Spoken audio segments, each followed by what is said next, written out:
伫咧台南下营有一间买到60年的万仙堂，是在地居民的信仰中心。不过，这庙地是私人土地，最近也互提起拍卖。在地居民表示讲，这部庙呢是无管理单位，庙内大大小小代志拢靠附近的民众自发性来斗相共。即马土地互人提起拍卖啊，也赶紧发起募款，希望把这庙地保留落来。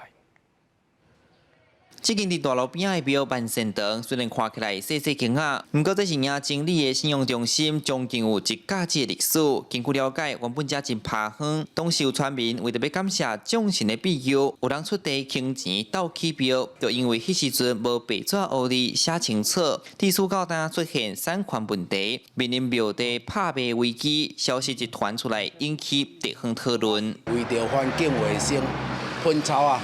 有去接触到呢下一代，甲讲吼，即间庙啊，嘛要说一概处理。我讲啊，是啥物情形？伊甲讲，即间庙啊的土地是因的。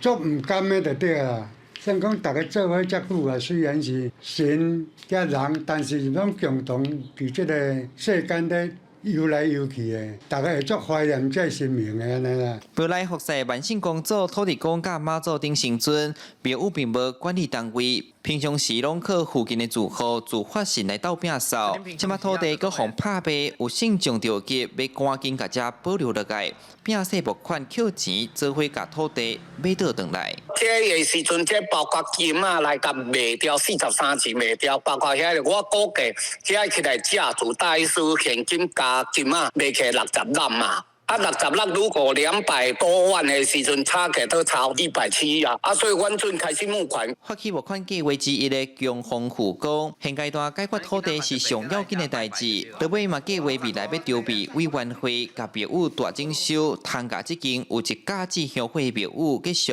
传承落去。记者李上台南采访报道。